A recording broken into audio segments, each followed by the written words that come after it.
आपका जो है तीसरा नंबर प्रश्न दिया हुआ है, कह रहा है कि आभास गुणनखंड विधि द्वारा निम्न पूर्णांकों के एचसीएफ और एलसीएम ज्ञात कीजिए। ठीक है विधि एलसीएम और एचसीएफ निकालने की तो विधि दो गो है, ठीक है, लेकिन हमको कह रहा है कि आप जो है आभास गुणनखंड विधि द्वारा ज्ञात कीजिए। ठीक है, तो अब देखिए 12 का आभास गुणनखंड क्या हो जाएगा, 15 का क्या हो जाएगा और 21 का क्या हो जाएगा। तो देखिए 2 से 6 के 12, फिर 2 से करेंगे 2 3, फिर यहाँ पे 3 से करेंगे 3 5 15, 3 से करेंगे 3 7 21। अब देखिए 12 बराबर हो जाएगा 2 का घात 2 गुने 3, और 15 बराबर हो जाएगा आपका 3 गुने 5, और आपका जो है 21 बराबर हो जाएगा क्या चीज, 3 गुने 7। अब देखिए एचसीएफ में क्या होगा, जो तीनों में हो, तो तीनों में 3 है ना, सामने सामने हो उससे मतलब नहीं है, लेकिन 3 है, 3 यहाँ पे एचसीएफ हो जाएगा, इसका न्यूनतम घात तो एक ही है। अब देखिए एलसीएम में आइएगा, एलसीएम तो एलसीएम में 3 तो मिल रहा है गुने, जो नहीं मिल रहा है, जो नहीं मिल रहा है वो क्या है, 2 का घात 2 गुने 5 गुने 7 है, ये सभी नहीं मिल रहा है। अब देखिए यहाँ पे क्या होगा,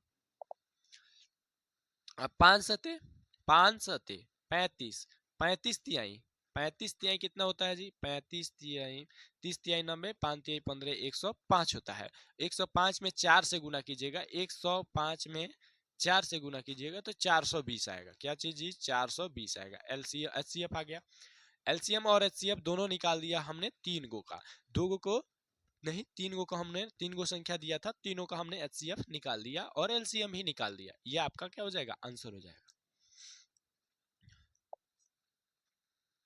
देखिए 3 का जो है आपका प्रश्न 3 का दूसरा पार्ट देखेंगे, जो कि कह रहा है आभास गुणनखंड विधि द्वारा एचसीएफ और एलसीएम ज्ञात कीजिए।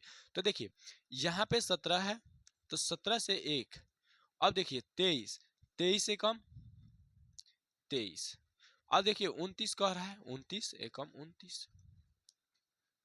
एक चीज समझिएगा, जो भी पीछे हम लोग क्वेश्चन किए हैं ना, उसमें एक चीज था कि हम लास्ट में एक कभी नहीं लाए हैं भाई, लास्ट में एक नहीं लाए हैं। क्यों नहीं ला रहे थे, क्योंकि तीनों में कुछ ना कुछ कॉमन मिल रहा था, इसीलिए हम लास्ट वाले को काट नहीं रहे थे, क्योंकि लास्ट में एक आएगा और एक में किसी संख्या से गुना कीजिएगा एक आ जाएगा, सॉरी वही संख्या आ जाएगी। लेकिन यहाँ पे क्या सिचुएशन आया कि हमको यहाँ पे जो है इसका ऐसा करना पड़ा। क्यों करना पड़ा, क्योंकि ये सभी अभाज्य संख्या है, अभाज्य संख्या में एक ही चीज कॉमन रहता है, एक। ठीक है, तो अब देखिए यहाँ पे जैसे देखिएगा तो 17 बराबर क्या हो जाएगा, 17 गुने 1, और 23 बराबर क्या हो जाएगा, 23 गुने 1, और 29 बराबर क्या हो जाएगा, 29 गुने 1। अगर यहाँ पे एचसीएफ की बात की जाएगी, नहीं एचसीएफ की, तो ये एक होगा, क्योंकि तीनों में कॉमन एक ही होता है। कोई भी आपका जो है अभाज्य संख्या हो और उसका एचसीएफ निकालिएगा तो एक ही आएगा, तो एक आ गया। और एलसीएम की जब बात की जाएगी ना, एलसीएम की, तो वो सभी संख्या का गुणा आएगा, यानी कि 17 गुने 23 गुने 29, ये तीनों का गुना कर दीजिए, जितना आएगा वो आपका आंसर एलसीएम के लिए है। तो अब देखिए 17 23 29 इतना क्या करना है, तो अब देखिए यहाँ पे 17 23 29, 17 23 29, 17 23 29 कितना था जी, 17 23 29, तो 23 में 17 से कर लेते हैं एक बार, और उसके बाद 29 से करेंगे। अब देखिए 17 तिया 51, 5 और 17 दूना 34, 5 कितना होता है, 34 5 39, 39 इतना आएगा।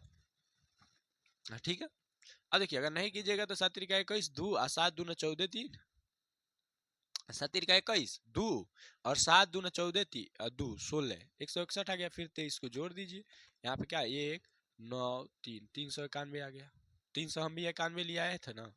ठीक है, अब इससे 29 में कर दीजिए।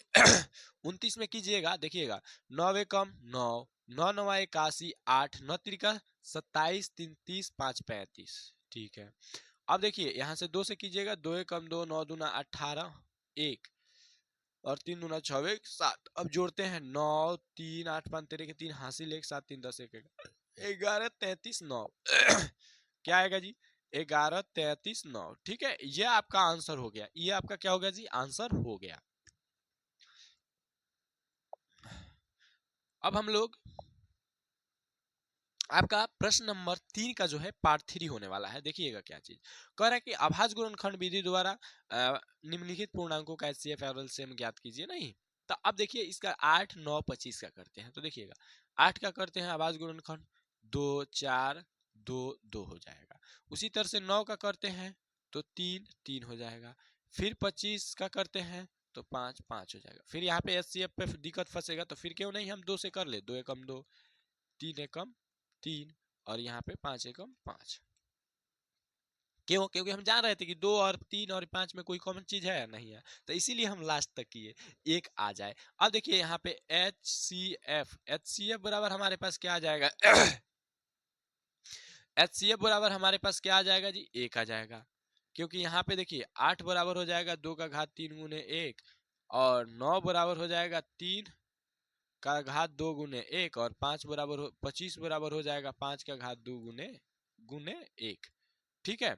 अब देखिए एक चीज आपको समझ में आया, अभी हमने बतलाया कि भाई अगर कहीं पे अभाज्य संख्या दिया रहेगा ना